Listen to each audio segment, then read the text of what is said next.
My name is Karen Leland. I was 17 years old when my father decided my future was not for me to have. No daughter of mine needs school, my father said. Then he tore my college acceptance letter in half right there at the dinner table in front of my grandmother, my uncle, and my 14-year-old brother. That letter meant everything. Penn State, some scholarship money, 9 months of secret applications, staying up late writing essays, and a school counselor who believed in me when no one else did. 9 years of cooking his meals, cleaning his floors, and giving up every dream I ever had. And he turned it into tiny pieces on a dinner plate. I thought that was the worst moment of my life. I was wrong. Within 30 seconds, my grandmother did something that destroyed 20 years of my father's control. And it all started with a piece of paper he didn't know existed. Before I go on, please take a moment to like and subscribe, but only if you really connect with this story. Drop your location and local time in the comments. I'd love to know where you're listening from. Now, let me take you back to the fall of my senior year, the week everything changed. The house on Maple Street looked nice from the outside. 2-story brick, white shutters, a lawn Gerald mowed every Saturday morning at exactly 7:15. Not because he enjoyed it, but because he needed the neighbors to see him doing it. Image mattered to my father. Control mattered more. Inside, every square inch worked on his rules. The thermostat stayed at 64 degrees in winter because he said anything higher wasted money. The television remote lived on the armrest of his chair, his channel, his schedule. Dinner was served at 6 sharp, and you'd be in trouble if the salt wasn't on his side of the table. And that table, a heavy oak dining table with carved legs and a water stain shaped like a crescent moon near the corner where I always sat, had been in the house since before I could remember. My grandmother bought it when she first got furniture for the place 22 years ago. But my father called it my table, the way he called everything in that house my. This is my house, my rules. I heard that sentence every week, sometimes twice, sometimes before breakfast. I was 10 years old the first time he handed me a spatula and told me to make eggs. I burned them. He didn't yell. He just stared at me with this flat, quiet look that was somehow worse than yelling and said, "Your mother could do this in her sleep. Figure it out." So I figured it out. Eggs, then pancakes, then full dinners, roast chicken, mashed potatoes, green beans, the rotation he liked. I did the laundry. I scrubbed the bathroom tile on my knees. I packed my little brother Tyler's lunch every morning and walked him to the bus stop. I was not his daughter. I was his housekeeper. I just didn't have the words for it yet. He called it his house. But I'd learn later that he never owned a single nail in it. My mother's name was Diane. She had brown hair that curled at the ends without trying, and a laugh that made you feel like you were part of some wonderful secret. I know this because I was 8 years old when she died. And those 2 details are the ones I've held on to the tightest. Breast cancer. Stage 3 by the time they found it. Stage 4 by Christmas. She was gone before the tulips came up in the yard she'd planted the spring before. After the funeral, my father changed. Or maybe he didn't change. Maybe the sadness just burned away whatever thin layer of softness had been keeping the rest of him hidden. He moved through the house like a man closing off rooms. First the photos came down. Every picture of my mother, off the walls, off the fridge, off the mantel. Packed into a cardboard box and shoved into the garage behind the snowblower. I snuck one out. A small photo of her holding me at the county fair. Cotton candy stuck to my chin, both of us laughing. I kept it pressed inside my biology textbook like a secret. Then the rules got stricter. No mentioning Mom at the table. No crying where he could see it. No asking when things would feel normal again. "Your mother had dreams too," he said to me once when I was 12 and made the mistake of telling him I wanted to be a nurse someday. "Look where that got her." He said it the way you'd comment on the weather. Just a fact, like dying was something she'd done on purpose to bother him. I found out years later from my grandmother, in a sentence she started and then stopped, looking away, that my father had forbidden my mother from going back to school. Diane had wanted to finish her nursing degree. He said no. She stayed. That was the first time I understood that silence in our family wasn't peace. It was obedience. My daily routine was simple. The way a cage is simple once you stop shaking the bars. 5:30. Alarm. 5:45. Downstairs. Coffee started, eggs on the skillet. Gerald, I started calling him that in my head around 15, though never out loud. Liked his coffee black with exactly 1 sugar, and if I forgot the sugar, he'd push the mug to the center of the table without a word and wait for me to fix it. 6:15, Tyler's lunch packed, his backpack by the door. 6:30, Gerald's lunch packed too, because apparently a 47-year-old man couldn't make a sandwich. 7 o'clock, bus stop with Tyler. 7:40, school. 3 o'clock, home. 3:15, dishes from the morning, laundry if it was Monday or Thursday, vacuuming if it was Wednesday. 5:30, start dinner. 6 o'clock, serve. 6:45, clear the table, wash everything by hand because Gerald said the dishwasher wasted water. 8 o'clock, homework. Finally. 9:30 or later, bed, if I was lucky. He checked the fridge to make sure I'd shopped right. He checked my phone, a flip phone so old the hinge was held together with tape, to make sure I wasn't wasting time. He didn't allow after-school activities. No clubs, no sports, no friends over.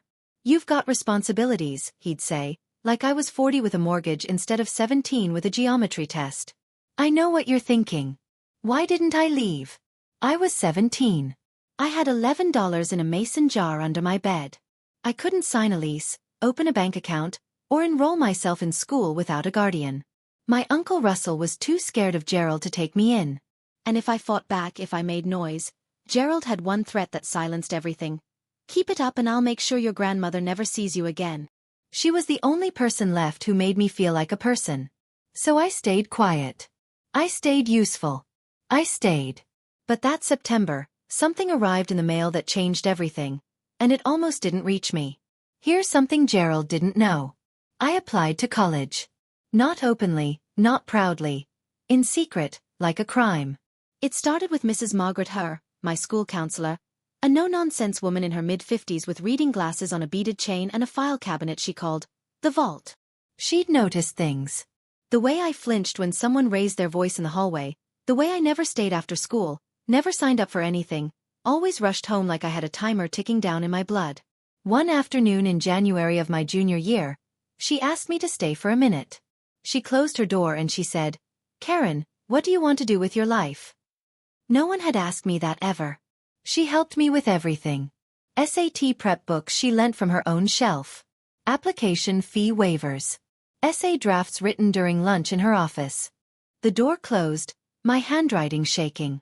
We used the school's address as the return address on every application because Gerald checked the mailbox the way a guard checks cells, every day without fail. But I also told my grandmother. One evening from the phone in Mrs. Hare's office, I called Eleanor and told her everything. She listened without interrupting. Then she said, "Use my address as a backup. I'll watch for the letters." It was Eleanor who got the letter first. Penn State. Accepted. Partial scholarship. $12,000 a year. I'd need about $8,000 more for tuition and living. But it was real. It was possible. I cried in Mrs. Hare's office when Eleanor called to tell me. Quiet tears, the kind I'd trained myself to cry. No sound, no mess. "Don't worry about the money or the house," my grandmother said on the phone. "Just trust Grandma." I didn't understand the part about the house. Not yet. Eleanor said to tell Gerald at Sunday dinner. She'd be there. "Bring the letter," she said. "I'll handle the rest." What I didn't know, what made my stomach drop when I found out later, was that Gerald had already gone behind my back. He'd contacted Rosie's Diner on Route 9 and set up a job for me starting the week after graduation. Waitressing. 30 hours a week. He'd even signed my name on the application himself. He wasn't just keeping me from college. He was building a wall around my entire future, brick by brick, while I was still inside it. Sunday, 6 o'clock. I set the table the way I always did. Gerald's plate at the head, his water glass on the right, his napkin folded into a rectangle because he said triangles looked sloppy. Tyler's place to his left. Uncle Russell's across from Tyler. My grandmother's chair at the other end, nearest the kitchen where she always sat, close to the door. I realized now, like someone who always kept an exit in sight. I'd cooked the usual rotation. Roast chicken, mashed potatoes, green beans with garlic. Gerald's menu, Gerald's schedule, Gerald's rules. The smell of rosemary filled the kitchen, and I remember thinking how strange it was that something could smell like home and feel like a trap at the same time. Eleanor arrived at 5:45. She wore her camel cashmere coat, the one good thing she owned, the one she wore to every family dinner like it was armor. She kissed my forehead at the door, squeezed my hand once, and set her leather handbag, structured, dark brown, worn soft at the handles, on the floor beside her chair. I didn't notice how carefully she placed it. I didn't notice that it was heavier than usual. Gerald was in a good mood. That should have been my first warning. He came downstairs whistling, clapped Tyler on the shoulder, even said, "Smells good," as he sat down, a compliment so rare I almost dropped the serving spoon. I knew why he was cheerful. He thought next week I'd be filling ketchup bottles at Rosie's. His plan was working. My plan was under my seat cushion in a sealed envelope. I waited until everyone had their plates, until Gerald took his first bite and nodded the way he did when the food met his standards, until the table was quiet. Then I pulled out the envelope. "Dad," I said. My voice was steady, but my hands weren't. I got accepted to Penn State. With a scholarship. I held the envelope out to him like an offering, like a child showing a drawing to a parent and praying they'll put it on the fridge. Gerald set down his fork. He looked at the envelope the way you'd look at something dead on the side of the road, with a kind of distant, vaguely offended curiosity.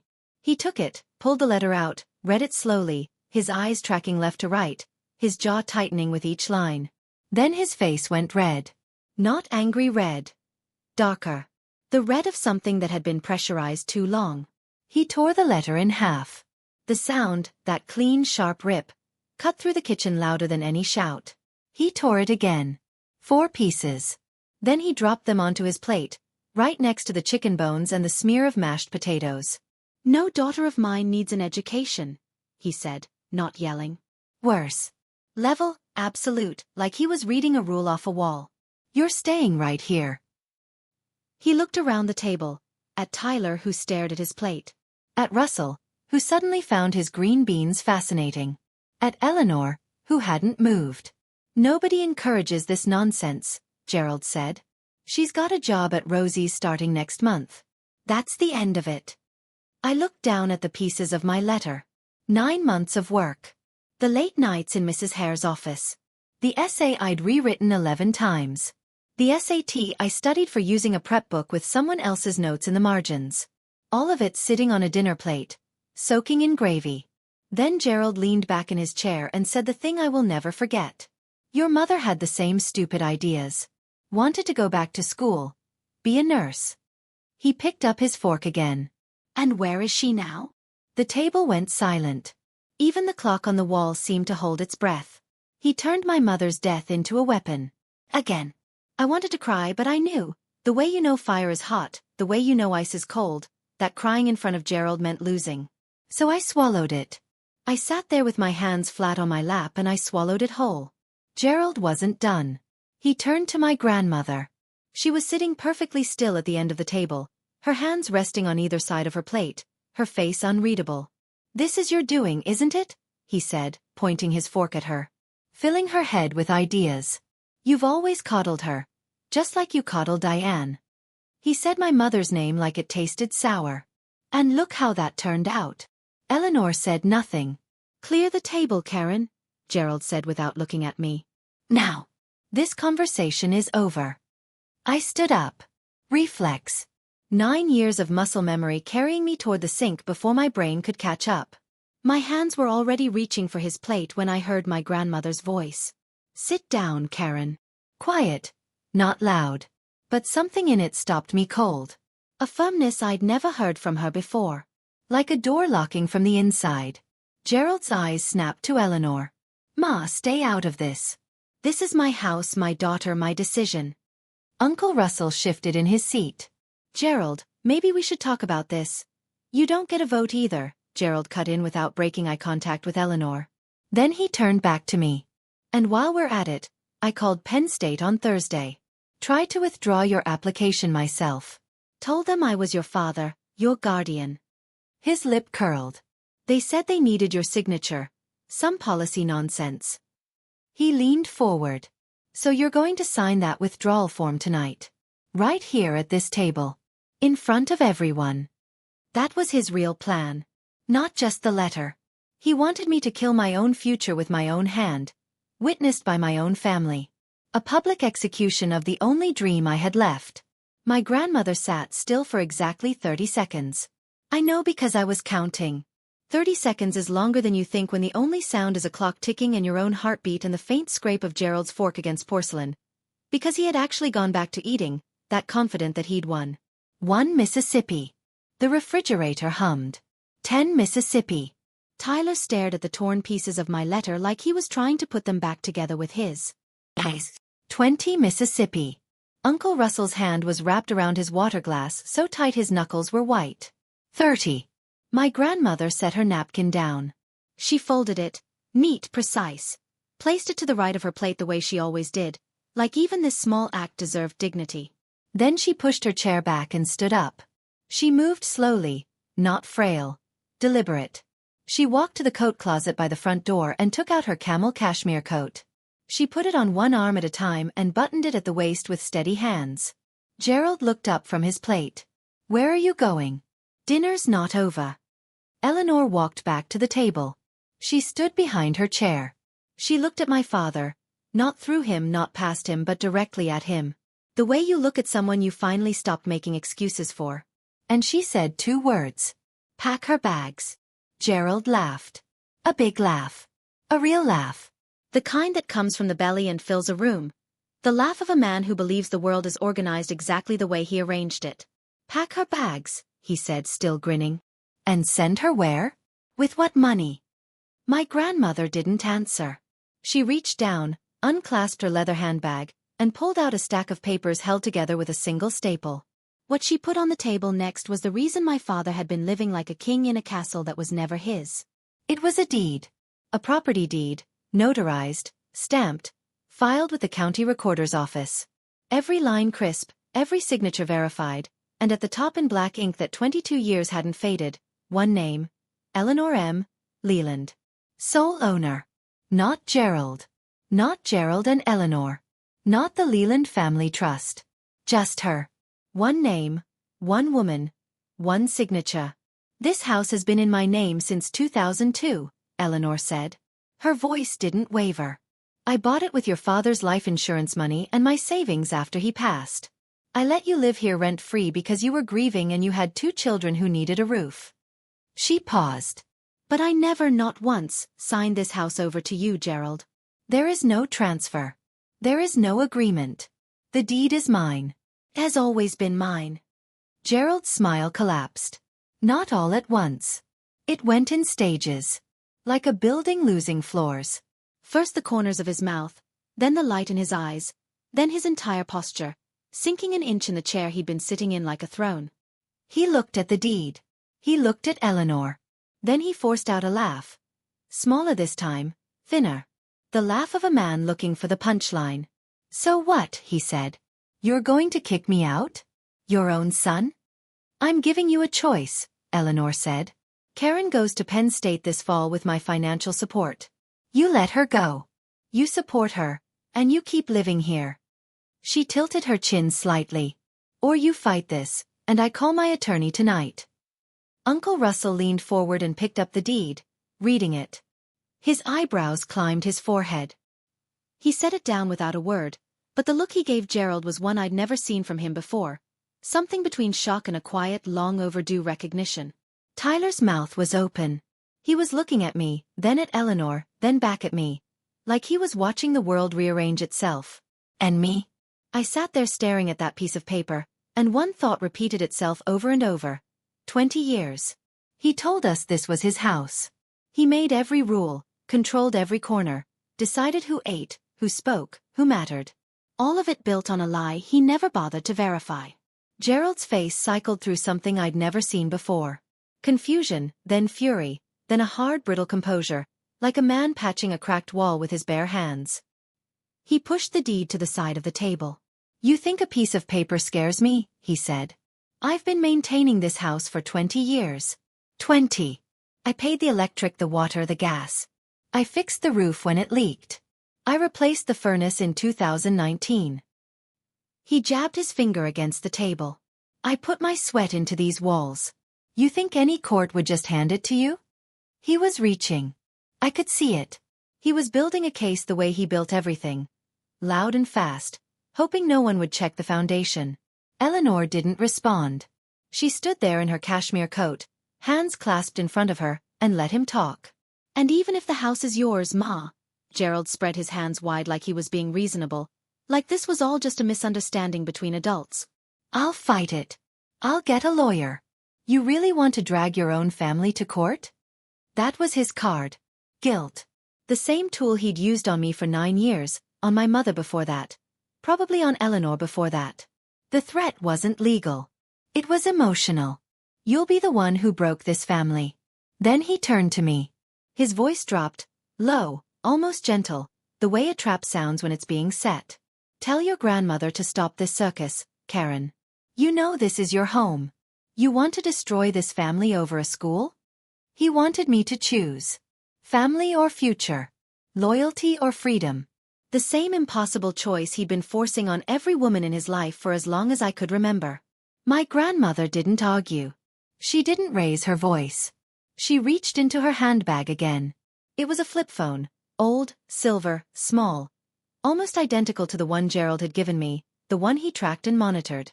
But Eleanor's was hers, paid for with her own money, listed under her own name. She pressed one button. Speed dial.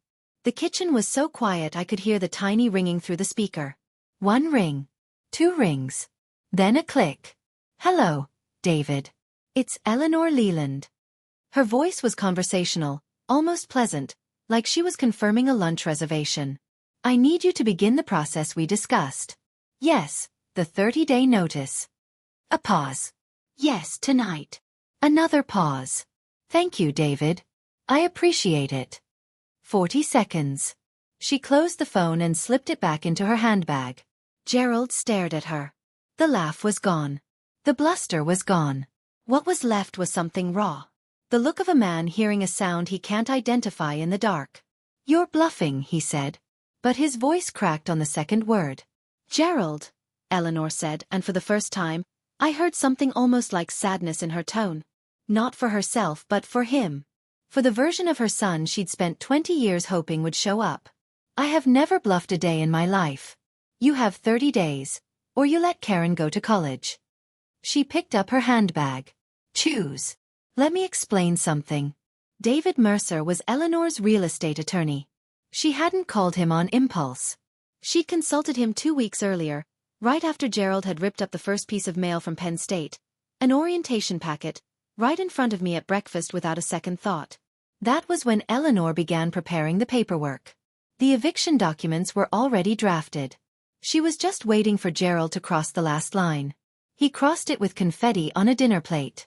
Eleanor walked to the front door, then stopped. She turned back, not to Gerald but to me. "Pack a bag, honey. You're coming home with me tonight." I stood up. Not fast, not dramatic. Just up. The way you stand when you've decided something and your body finally agrees. "Sit down," Gerald said. His chair scraped back. He was on his feet now, too. One hand flat on the table, the other pointing at me. "You're not going anywhere." I looked at my father. Not at his hand, not at the floor. At him. And for the first time in 9 years, I didn't drop my eyes. "I've been sitting down for 9 years, Dad. I'm done." His mouth opened, but nothing came out. I genuinely think, it was the first time anyone in that house had said no to him and meant it. I walked upstairs. My room was small.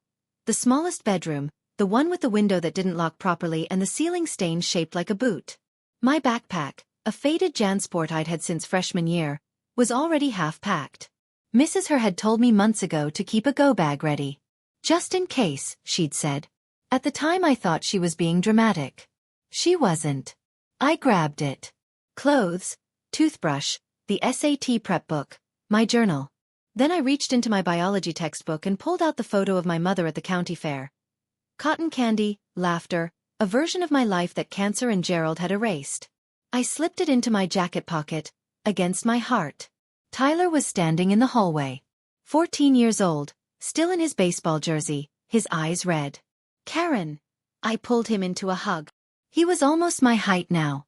"I'm not leaving you," I said into his hair. I'm just leaving this. I went downstairs. Gerald stood at the bottom of the staircase, blocking the door. If you walk out that door, he said, and his voice was shaking now, don't come back. I walked past him. He didn't move to stop me. I think some part of him knew, had maybe always known, that the only thing keeping me there was the lock, and the lock had just been changed. Eleanor had the car running. Headlights on, engine humming, the passenger door already open. Behind me, I heard Russell's voice. Quiet, almost apologetic, but clear enough to carry. I'll bring the rest of her things tomorrow, Ma. It was the first time Uncle Russell had ever gone against Gerald in front of the family. It would not be the last. I got in the car. I put my backpack on my lap. I didn't look back at the house. Eleanor pulled out of the driveway, and for the first time in 9 years, Maple Street got smaller behind me. I want to pause here for a moment. If you've ever had to leave a place you thought was home, whether it was a house, a relationship, or just a version of yourself you'd outgrown, you know what that drive felt like. If this story is hitting close, tap that like button so I know you're here. And if you want to know what happened Monday morning when the eviction notice landed on my father's doorstep, stay with me. This story isn't over yet. Eleanor's apartment was small. 1 bedroom, 1 bathroom, a kitchen with a window that overlooked the parking lot of a laundromat. It smelled like lavender and lemon dish soap and something warm I couldn't name but recognized. Safety, maybe. The absence of eggshells. She gave me the bed. I told her I'd take the couch. She told me she wasn't asking. I've slept on worse, she said, pulling an extra blanket from the hall closet. Your grandfather snored like a diesel engine for 41 years. A sofa is an upgrade. I lay in her bed in the dark, staring at the ceiling, and the voice in my head was not my own. It was Gerald's. You just destroyed your family. You're selfish. Who do you think you are? 9 years of his voice embedded in me like splinters. I could leave the house, but I couldn't leave that. A knock on the door. Eleanor came in with a mug of warm milk and sat on the edge of the bed. She didn't say anything for a while. Then, your mother would be so proud of you tonight. That broke me. Not Gerald's cruelty, not the torn letter, not the walk past him at the bottom of the stairs, but those 7 words spoken quietly in a small bedroom that smelled like lavender. I cried. Not the silent, controlled tears I'd trained myself to produce. Real crying. The ugly kind. The kind I hadn't allowed myself since I was 8 years old. Eleanor held my hand and let me finish. Then she told me something I wasn't expecting. She'd opened a savings account in my name when I was 10. $200 a month from her teacher's pension. Every month for 7 years. It's at $16,800, she said, as matter-of-factly as if she were reading a grocery receipt. Between that and the scholarship, you'll be fine for the first year. We'll figure out the rest. I wiped my face. Grandma, why didn't you do this sooner? She was quiet for a long time. Long enough that I thought she hadn't heard me. Because I kept hoping he'd change, she said. That was my mistake. Gerald didn't wait long. The call started the next morning. Eleanor's phone rang at 7:15. She looked at the screen, silenced it, and went back to making toast. It rang again at 7:20, 7:31, 7:45. She let everyone go to voicemail. Then he called me. The first time, his voice was soft, almost unrecognizable. Come home, sweetheart. We can talk about this. I was upset. I said things I didn't mean. Let's sit down like a family. I didn't answer. I just listened. 2 hours later, the second call. The sweetness was gone. You're making a fool of yourself, Karen. The whole town is going to know about this. You want people talking? You want that on you? The third call came at 9:40 that night. His voice was cold and flat, the Gerald I knew best. If you don't come back by Friday, I'm cutting you off completely. No phone, no insurance, nothing. You'll have nothing. He called Uncle Russell next. Russell told me later, quietly, almost ashamed, that Gerald said, "You help them, you're dead to me." I mean it. On Tuesday, Gerald showed up at my school. He walked into the front office and demanded to see me. The receptionist, a woman named Linda who'd worked there 20 years and did not care for men who raised their voices in her lobby, told him he needed an appointment. He didn't have one. Mrs. Herr was alerted. She pulled me out of third-period history and walked me to her office through the back hallway. "He's in the building," she said, her hand on my shoulder. "You're safe. He can't get past Linda." That evening, Gerald posted on Facebook. I saw it because 3 classmates sent me screenshots within an hour. "My daughter ran away because her grandmother is manipulating her. She's a confused teenager being used by a bitter old woman. Please pray for our family." 47 likes. 12 comments saying they'd pray. 6 saying, "Stay strong, Gerald." He was rewriting the story with himself as the victim. And in a small town where everybody knew everybody, that story traveled fast. Small towns are beautiful until you need one to mind its own business. Within 3 days, the version of events circulating through our zip code bore almost no resemblance to reality. Eleanor was the villain, a controlling grandmother overstepping boundaries, turning a teenage girl against her loving, hard-working father. Gerald was the victim, a widower, a single dad, a man who'd sacrificed everything and was being punished for it. A neighbor named Doris, the kind of woman who attended every funeral in town whether she knew the deceased or not, called Eleanor on Wednesday. "How could you do this to Gerald?" she said. "He lost his wife. Now you're taking his daughter. That poor man." Eleanor, to her credit, didn't hang up. She said, "I appreciate your concern, Doris. This is a family matter," and ended the call politely enough that Doris couldn't repeat anything damaging. At school it was worse. Kids I barely knew stopped me in the hallway. "Is it true your grandma kicked your dad out? I heard you ran away. Are you okay?" One girl from my English class said, loud enough for everyone to hear, "My mom says your dad is heartbroken." I smiled. I nodded. I kept walking. But each comment was a small cut. And by Thursday afternoon, I had enough cuts to bleed. Gerald knew exactly what he was doing. He texted me screenshots of the Facebook comments. The sympathy, the prayers, the outrage on his behalf. Then one line, "See? Everyone knows what you're doing is wrong." And for one terrible moment, sitting in Mrs. Hare's office with the door closed and my backpack at my feet, I believed him. Maybe I should just go back, I thought. Maybe he's right. Maybe this isn't worth tearing everything apart. And then Monday morning, something arrived at my father's door.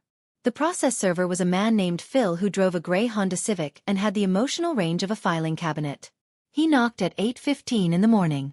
Gerald opened the door in his work boots and undershirt, a mug of coffee in his hand. Coffee he'd made himself for the first time in over a week. Badly, according to Tyler. Phil handed him the envelope. Gerald signed. Phil left. Inside, a 30-day notice to quit, issued under Pennsylvania law. Property address, 114 Maple Street. Owner, Eleanor M. Leland. Occupant, Gerald R. Leland.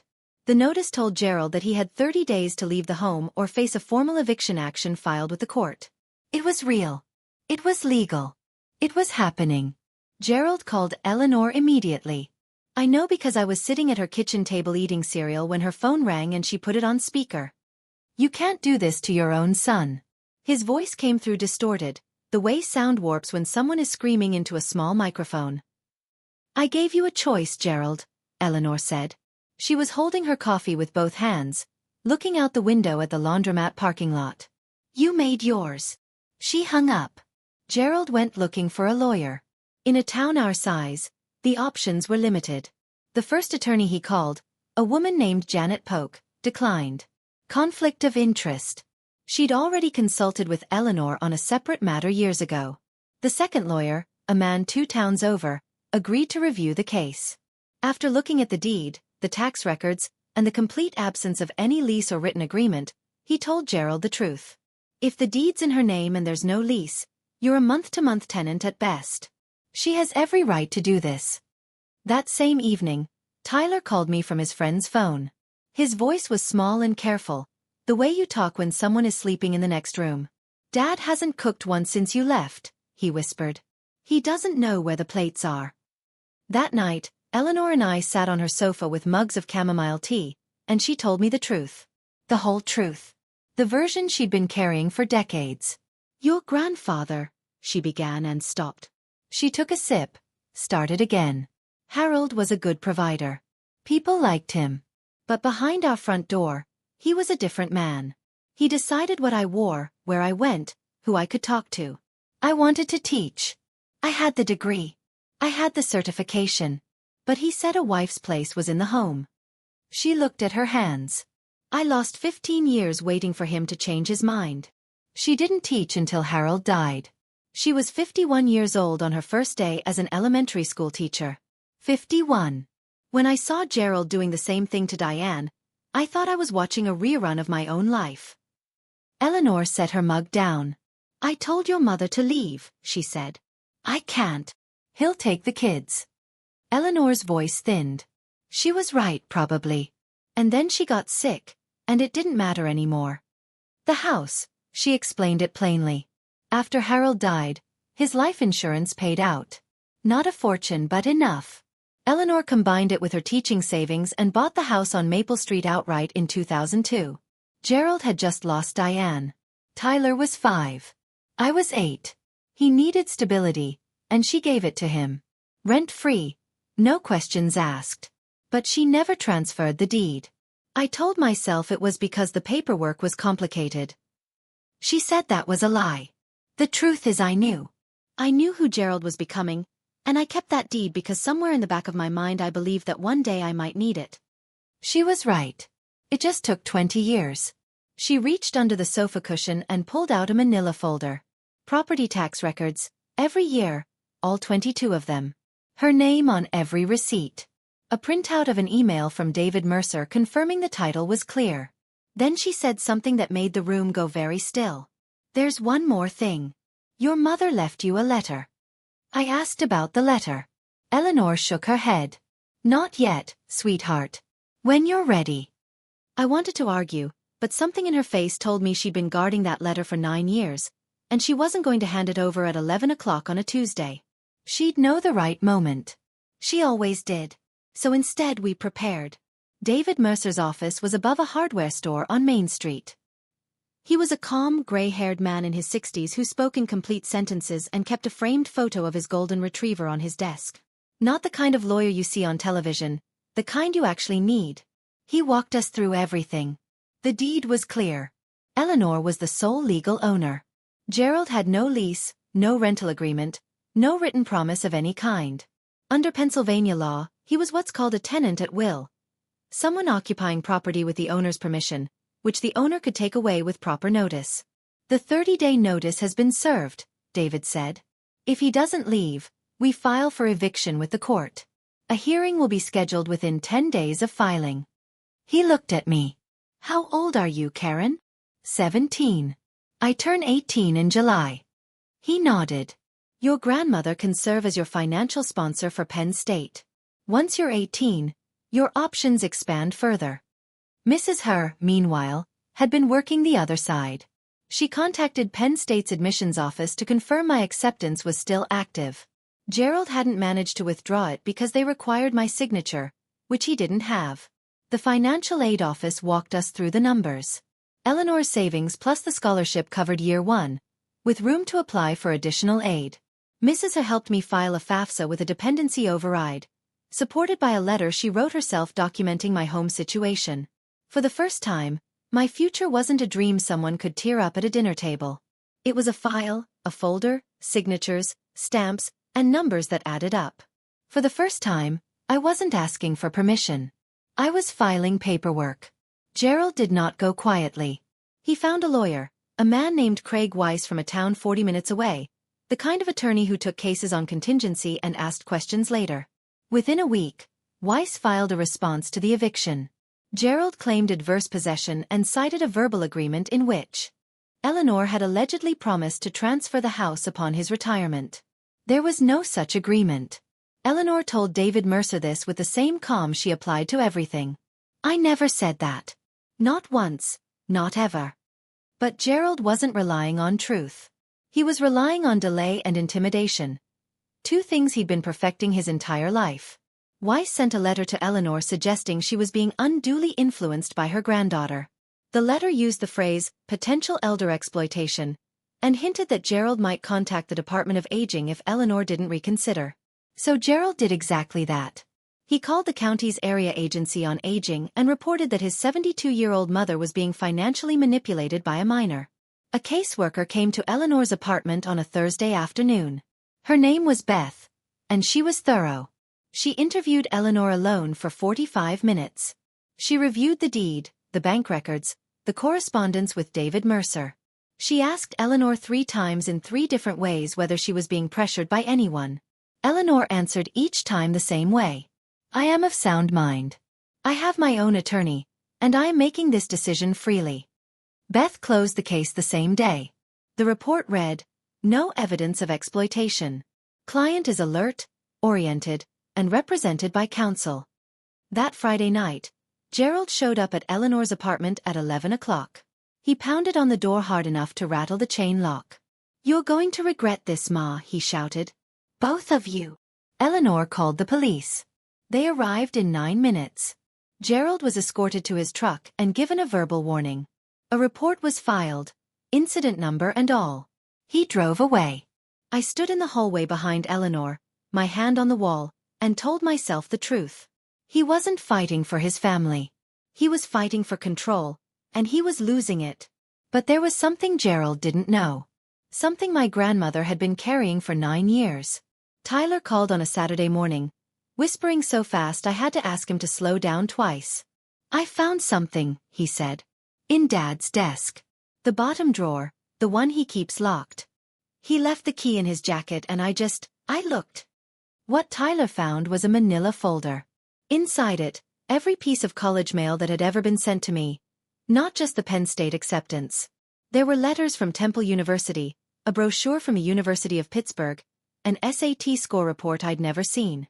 All of it intercepted from the mailbox over the past year, shoved into a drawer, and locked away.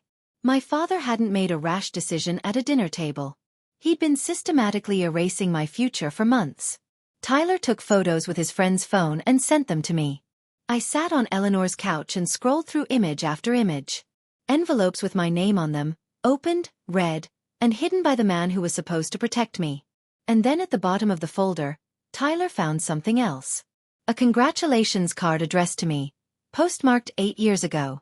The handwriting was unfamiliar. The return address was in Philadelphia.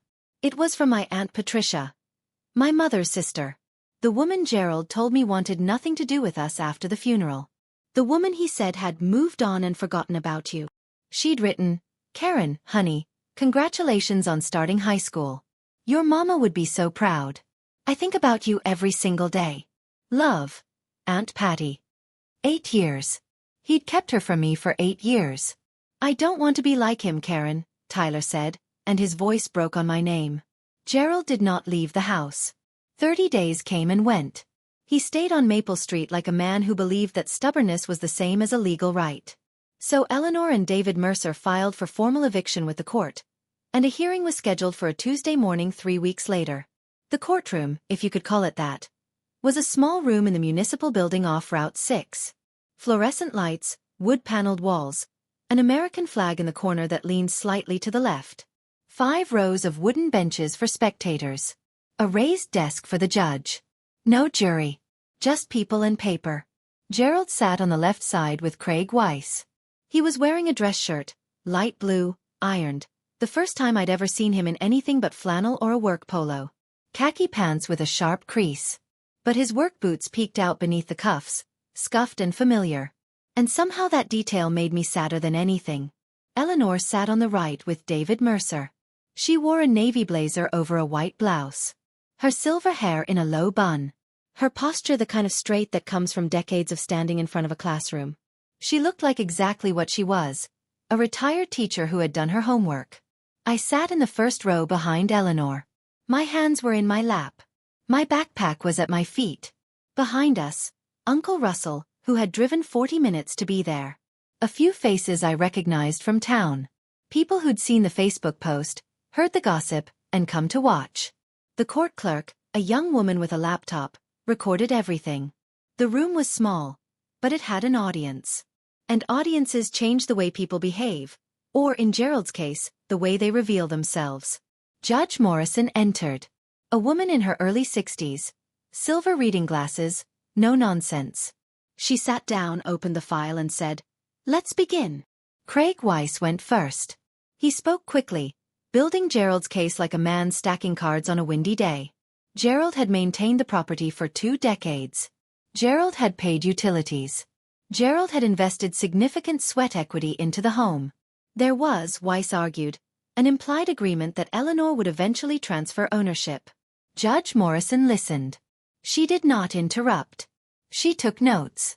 David Mercer stood up. He was quieter than Weiss, slower, and somehow more devastating for it. He presented the deed, filed with the county recorder's office in 2002. Eleanor M. Leland, sole owner. He presented 22 years of property tax receipts, all in Eleanor's name. He presented a title search confirming no liens, no transfers, no co-owners, no encumbrances of any kind. "Your Honor," Mercer said, "the deed is unambiguous. My client is the sole legal owner. There is no lease, no written agreement, and no evidence, written or otherwise, of a promise to transfer. Mr. Leland is, at best, a tenant at will." The 30-day notice was properly served. Judge Morrison turned to Gerald. She removed her glasses.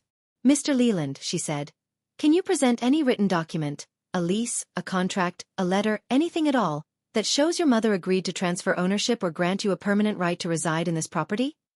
Gerald looked at Weiss. Weiss looked at the table. It was understood," Gerald said. He leaned forward. "She's my mother. Mothers don't need a contract with their sons." Judge Morrison put her glasses back on. "Mr. Leland, this court deals in documents, not assumptions." She reviewed the file for another 60 seconds. Then she ruled, Eleanor had the legal right to evict. Gerald was ordered to leave within 15 days, reduced from 30 because, as Judge Morrison noted, Gerald had already been given the original 30-day notice and had chosen to ignore it. Gerald shot to his feet. His chair scraped back against the tile floor, loud enough to make the clerk flinch. "This is insane," he shouted. "She's doing this because of a girl who wants to go to school." The room went silent. Every person on those wooden benches heard it. Russell closed his eyes. The court clerk's fingers hovered over her keyboard. Judge Morrison stared at Gerald over her glasses for a full 3 seconds before saying, "Sit down, Mr. Leland." He sat. But the words were already out. And every person in that room understood exactly what kind of man was saying them. "Did you hear what my father just said?" In a courtroom, in front of a judge, in front of witnesses. Because of a girl who wants to go to school. A girl wanting to learn. That was the emergency. If that sentence hit you the way it hit me, drop a comment below. I read every single one. And if you're in the middle of your own fight right now, you're not alone. Subscribe and come with me to the end. The next part is the part I'll never forget. The courthouse parking lot was half empty and too bright. One of those crisp fall mornings where the sun hits the asphalt at an angle that makes everything look overexposed, like a photograph with the contrast turned up too high. Gerald stood next to his truck, a rusted F-150 with a cracked tail light and a faded bumper sticker that read, "Support local plumbers." He had his keys in his hand, but he wasn't moving. He was looking at Eleanor and me as we came down the steps, David Mercer holding the door behind us. "You took everything from me," Gerald said. His voice was different. Not loud, not mean, just hollow. A man standing in the rubble of something he'd built, not understanding that the foundation had never been his. Eleanor stopped on the bottom step. She looked at her son, her only son, and I saw something move across her face that I'd never seen before. Not anger, not satisfaction. Something heavier. The weight of a woman who knew she was right and wished she didn't have to be. "I didn't take anything, Gerald," she said. "I just stopped giving." Russell walked up beside Gerald and put a hand on his shoulder. Gerald flinched but didn't pull away. "You can stay with me," Russell said. "As long as you need. But you need to let Karen go." Gerald didn't answer. He opened his truck door, got in, and drove off. No goodbye, no last word. Just the engine and the gravel and the shrinking red of his taillights. I watched him go. I waited to feel something triumphant, some rush of justice, some cinematic swell. It didn't come. What came instead was quieter. Not joy, not sadness, just space. A vast, unfamiliar openness where his voice used to be. On the drive home, My phone buzzed. A number I didn't recognize. Karen, it's your Aunt Patty. Tyler found my card and called me. I've been trying to reach you for 8 years. I called her back from Eleanor's kitchen, sitting on the counter with my feet dangling. The phone pressed so hard against my ear I could feel my pulse in my cheekbone. Patricia's voice was warm and cracked at the edges, like a mug you love too much to throw away. She told me everything. She'd sent letters, birthday cards, Christmas packages, every year for 8 years. Gerald told her once on the phone, in a tone she said she'd never forget, that Karen and Tyler don't want to hear from you, and that she should respect the family's wishes. Then he blocked her number. She told me she'd contacted a lawyer once about visitation rights, but since she wasn't a legal guardian and Gerald wasn't technically denying access, just intercepting, there wasn't much she could do without proof. I never stopped thinking about you, she said. Not one day. Patricia lived in Philadelphia. She was a registered nurse at a hospital downtown. A nurse, the same career my mother had wanted and Gerald had crushed before it started. The coincidence sat in my chest like a stone. Your mom talked about you constantly, Patricia said. She wanted you to have everything she couldn't. She used to say, Karen's going to be the one who makes it out. I was crying again. Freely this time. No swallowing, no hiding, no watching the door. Come visit before school starts, Patricia said. Philly is only 3 hours from Penn State. You'll have family close. Family. The word felt different now. Not a chain, but a net. The night before I left for Penn State orientation, Eleanor sat me down on the edge of her bed. She was holding a small wooden box. Cedar, no bigger than a shoebox, with a brass clasp that had gone green with time. I was waiting for the right moment, she said. I think this is it. She opened the box and handed me an envelope. It was cream-colored, soft at the edges from years of being held and put back. Held and put back. My mother's handwriting on the front. Round letters, careful, the kind of penmanship that belongs to someone who was taught by nuns. For Karen when she's ready to fly. She wrote it during treatment, Eleanor said. She knew she might not. She stopped, pressed her lips together. She gave it to me and said, give it to her when she needs it most. I've been carrying it for 9 years. I opened the envelope with hands that would not stay still. The letter was 2 pages long, written on lined notebook paper. The ink slightly smudged in places. Tear stains, I realized later. Some hers, and now some mine. She didn't write about Gerald. She didn't write about cancer. She didn't write about regret, or at least not in the way I expected. She wrote about me. She wrote about the morning I'd made her breakfast in bed when I was 7. Burnt toast and orange juice with pulp I'd tried to strain through a paper towel. She wrote about the time I'd memorized every constellation on a placemat from a diner and recited them to her in the backyard. She wrote about the way I laughed, which she said sounded like bells being shaken loose. And near the end, in handwriting that had grown unsteady, she wrote the line I carry with me everywhere. Don't let anyone tell you what you're worth, especially not the people who are supposed to love you. I read the letter 3 times. The first time through tears, the second time through something deeper, the third time because I wanted to hear her voice, and this was the closest I would ever get. Eleanor was crying too. Quietly, the way the women in my family had always cried, like sound was something we'd been taught to ration. She asked me to wait until you were ready to fly, Eleanor said. I think you're ready. I held the letter against my chest and breathed. And for the first time, the ache of missing my mother didn't feel like a wound. It felt like a compass. Let me tell you what happened next. Because the numbers matter. Numbers don't lie, and they don't change their story when someone starts crying. Gerald left the house on Maple Street 8 days before the court-ordered deadline. He moved into a 1-bedroom apartment above a dry cleaner on the other side of town. $750 a month. The cheapest he could find. He'd been living rent-free for 20 years in a house valued at approximately $185,000. The math on what that cost him to lose is the kind of calculation that keeps a man awake at 3 in the morning. He still had his plumbing job. He still had his truck. But the thing he'd lost, the kingdom, the throne, the illusion of authority built on a piece of paper that was never his, that couldn't be replaced with overtime. Eleanor kept the house. She didn't move back. Instead, she rented it to a young family, a couple with 2 kids and a dog, for $1,200 a month. That income went directly into a second account earmarked for my education. Tuition for year 2 and beyond. Tyler stayed with Uncle Russell during the school year. It wasn't ideal, but Russell was steady, and he'd finally stopped being afraid of his brother. Tyler started seeing a counselor at school. Not because anyone forced him but because he asked. The town gossip machine, which had once churned in Gerald's favor, slowly reversed. People found out the truth in pieces. The deed, the eviction, the intercepted mail, the Facebook performance. Nobody apologized to Eleanor. Small towns don't do that. But the invitations to Gerald's side of the narrative quietly stopped, and Doris, the neighbor, was seen bringing Eleanor a casserole on a Thursday afternoon without explanation. He didn't lose his daughter because I left. He lost his daughter the night he ripped up that letter. 2 months into my first semester. My phone rang at 8:15 on a Wednesday evening.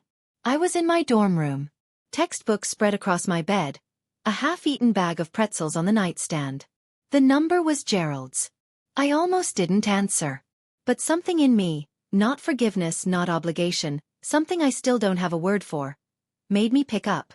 I saw your name on the dean's list, he said. His voice was quieter than I'd ever heard it. Smaller, like it was coming from a room that had gotten too big for one person. I looked it up online. Your mother, she would have liked that. I closed my eyes. It was the first time he had mentioned my mother without using her as a weapon, and I didn't know what to do with that. This tiny, late, insufficient acknowledgement from the man who'd spent a decade teaching me that my dreams were a waste of his time. Thank you for saying that, Dad, I said. But I'm not ready to talk yet. When I am, I'll call you. I hung up. I sat in the silence of my dorm room and listened to my own breathing. I didn't feel angry. I didn't feel relieved. I didn't feel the satisfaction people expect you to feel when the person who hurt you finally shows a crack in their armor. I just felt clear. Forgiveness isn't something I owe him. Maybe it'll come one day. Maybe it won't. But my education, my future, those were never his to take. Penn State in October is the kind of beautiful that earns its keep. The maples on the quad burn orange and red, and the air smells like wood smoke and possibility. And everywhere you look, there are people carrying books and coffee and the quiet assumption that they belong here. I belonged here. My dorm was a cinderblock box on the 3rd floor of East Halls, shared with a girl named Rachel who talked in her sleep and kept a collection of succulents on the windowsill she'd named after Supreme Court justices. She was strange and kind and the first friend I'd made based entirely on who I was, not who I was related to or what I could do for them. I declared pre-nursing. Not because Aunt Patricia was a nurse, not because my mother had wanted to be one, but because somewhere between the burnt toast and the biology textbook and the 9 years of taking care of everyone but myself, I'd realized I was good at caring for people. And I wanted to do it on my own terms, for people who actually needed it, in a place where it counted. Eleanor called every Sunday night at 7. We talked about her week, my classes, the tenants in the Maple Street house, the weather, normal things. She never brought up Gerald unless I did. Tyler FaceTimed every Wednesday. He was growing. His voice was changing. He joined the track team at school, the first extracurricular a Leland kid had been allowed to do in a decade. Aunt Patricia invited me to Philadelphia for Thanksgiving. I went. She made my mother's stuffing recipe. I didn't cry. I just ate 2 helpings and asked for the recipe, and Patricia smiled like I'd given her something she'd been waiting years to receive. On my desk in the dorm, between a second-hand laptop and a stack of anatomy flashcards, I kept 2 things. The photo of my mother at the county fair and her letter, pressed flat inside a clear plastic sleeve so the ink wouldn't fade. Nobody here told me I can't. And that still felt new. I'm not going to stand here and tell you what to do with your life. I'm 20 years old. I'm still figuring out my own. But I can tell you what I learned. I learned that silence isn't loyalty. My grandmother was silent for 20 years because she loved her son and kept hoping he'd become the man she raised him to be. That silence cost my mother her dream. It almost cost me mine. Eleanor would be the first to tell you. Waiting isn't patience when someone is drowning. I learned that power doesn't have to be loud. My father shouted. He slammed. He controlled every room he walked into by making everyone afraid to breathe wrong. My grandmother sat quietly at the end of a dinner table and changed my entire life with a deed, a phone call, and 6 words: pack her bags and choose. She didn't save me with magic. She saved me with paperwork and patience. And I learned that leaving isn't the same as giving up. I didn't abandon my family when I walked out of that house with a JanSport backpack and a photo in my pocket. I left a system that was designed to keep me small.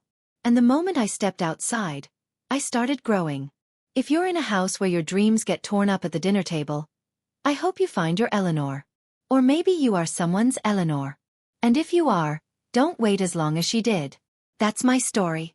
Thank you for staying until the end. It means more than you know. If this reached you, hit that like button and subscribe.